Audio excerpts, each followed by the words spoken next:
Métodos físicos y químicos de esterilización.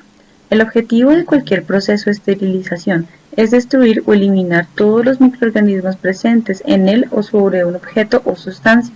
En los últimos años, las técnicas de esterilización han adquirido una importancia creciente dentro de la variedad y cantidad de productos estériles requeridos.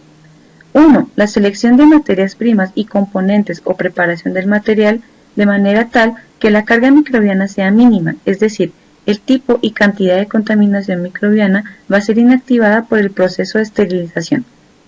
2. La selección del material de envase que sea compatible con el proceso de esterilización. 3. La aplicación de un tratamiento esterilizante de acuerdo a que sea compatible con los productos y envases a esterilizar.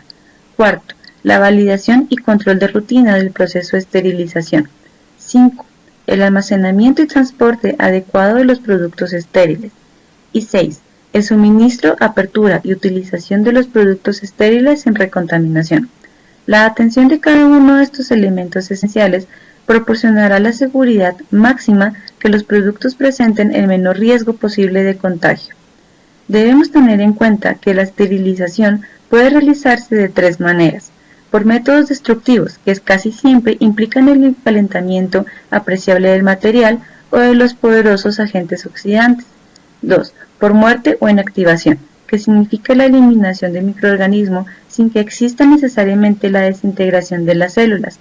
Se puede efectuar por calentamiento seco o húmedo, radiaciones o por agentes químicos que veremos más adelante. Y 3. Por la eliminación con medios físicos. Métodos físicos de esterilización. El método físico de esterilización consiste en 3 partes principales, que son calor, radiación y filtración. El calor puede aplicarse como agente esterilizante de 2 formas, el calor húmedo y el calor seco. El calor húmedo es el cual destruye los microorganismos por desnaturalización de las proteínas, y el calor seco que destruye los microorganismos por oxidación de sus componentes celulares. La radiación o emisión y propagación de energía a través de un medio puede ser utilizada como un agente para la inactivación de microorganismos, por su efecto sobre los ácidos nucleicos principalmente. Las radiaciones ionizantes como gamas o rayos X son altamente penetrantes, lo que permite esterilizar grandes volúmenes, mientras que las radiaciones no ionizantes solo pueden ser utilizadas para esterilizaciones de superficie, ya que no son penetrantes por su baja energía, por ejemplo la luz ultravioleta. Y la filtración, que es el único método no letal que permite remover los microorganismos presentes en el producto, reteniéndolos sobre la superficie de un material filtrante. Cuando hablamos de método de esterilización por aplicación de calor, hablamos principalmente de calor húmedo y calor seco. El calor húmedo tiene acción sobre las proteínas del microorganismo, desnaturalizándolas, y por tanto la bacteria u hongo pierde la capacidad de reproducción, respiración celular, la síntesis de proteínas y degradación de ácidos nucleicos. En cuanto al calor seco, ocurre de igual forma la desnaturalización de proteínas. Al mismo tiempo, oxida los componentes celulares del microorganismo y también actúa como tóxico de alta concentración de electrolitos por la deshidratación celular. Debemos tener en cuenta que las limitaciones que tiene el calor seco es que son necesarias las altas temperaturas, con lo cual los instrumentos de esterilizar pueden ser deteriorados por el excesivo calor. Y con el calor húmedo es que no nos permite esterilizar soluciones que forman emulsiones con el agua. Además es corrosivo sobre ciertos instrumentos metálicos y se debe secar el material, exponiéndolo nuevamente a una fuente de contaminación. Como podemos ver en la tabla a continuación, para la aplicación del calor húmedo es necesario controlar la temperatura y el tiempo de exposición para tener resultados satisfactorios. Como muestra la siguiente figura, a mayor temperatura debe ser menor el tiempo de exposición. Esto se debe a que los materiales pueden dañarse. Y a menor temperatura, teniendo en cuenta que son mínimo 121 grados centígrados para esterilizar en calor húmedo, el tiempo es mayor. Esto se debe a que si acortamos el tiempo, tal vez no sea suficiente para eliminar todos los microorganismos y esporas presentes. El vapor de agua en su punto de saturación, la temperatura de condensación, es un medio mucho más eficiente para la destrucción de microorganismos que el calor seco o que el agua a la misma temperatura. El equipamiento para este método se presenta una variedad importante de tamaños, diseño y variantes de tecnología.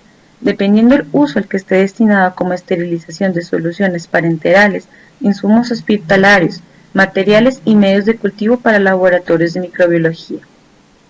Una de las máquinas más utilizadas para la esterilización por calor húmedo es el autoclave.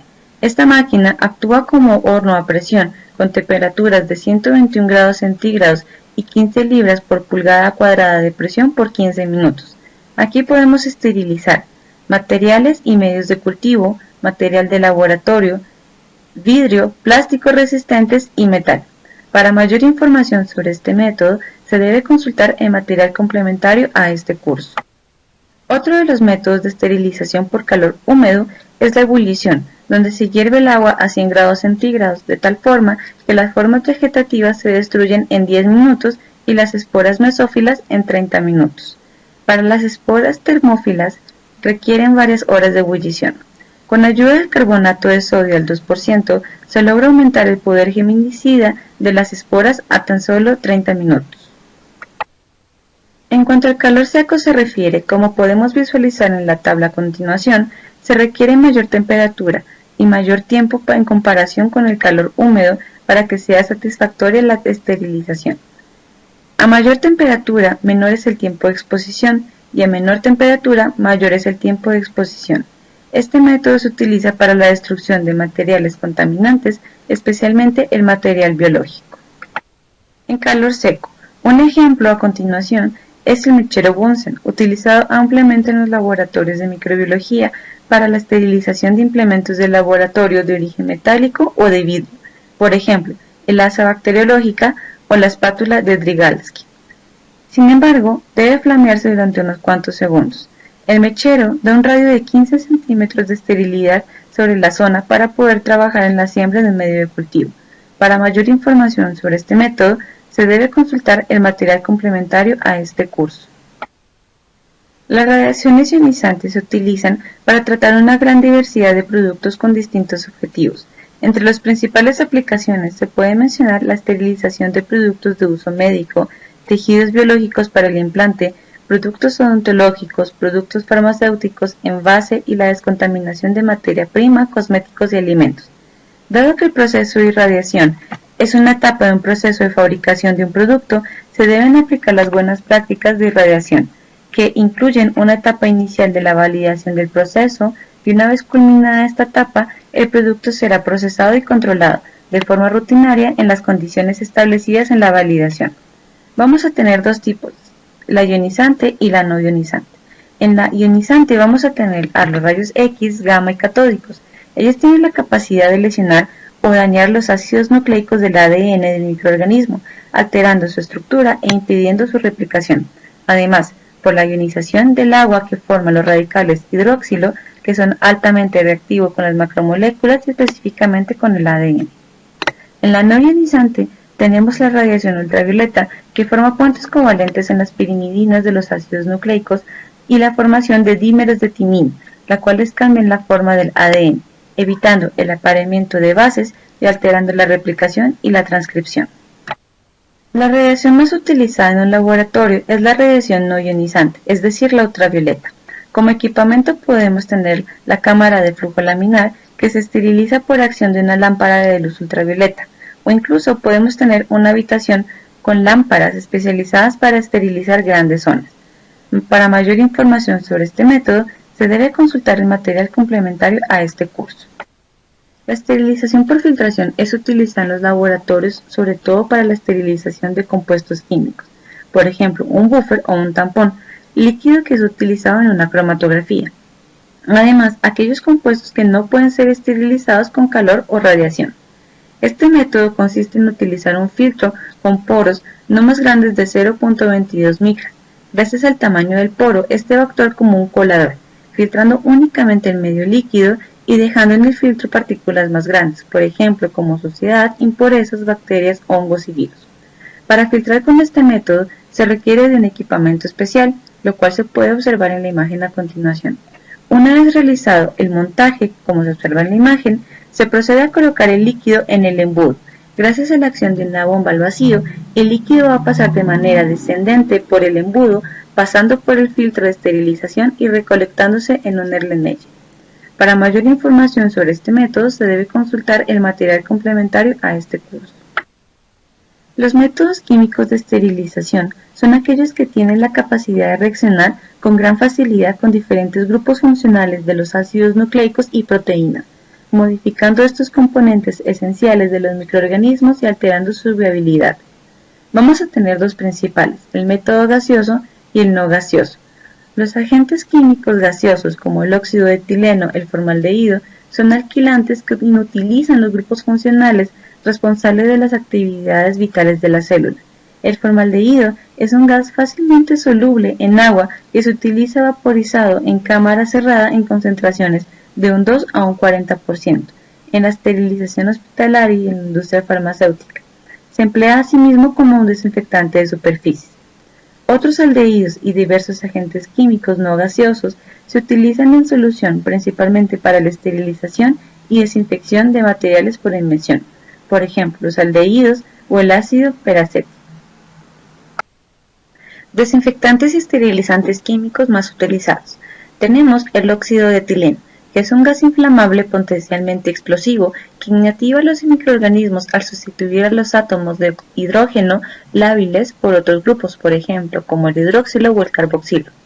El material se expone al 5 al 10% de óxido de etileno en dióxido de carbono de 50 a 60 grados centígrados en condiciones de humedad controlada durante 4 a 6 horas. Como agente desinfectante y esterilizante, los aldehídos, incluyendo el formaldehído y glutaraldehído, son ampliamente utilizados. Su acción ejerce principalmente por la alquilación de grupos funcionales, proteínas y ácidos nucleicos. Es un agente de alto nivel, por lo cual tiene acción esporicida y puede considerarse esterilizante químico.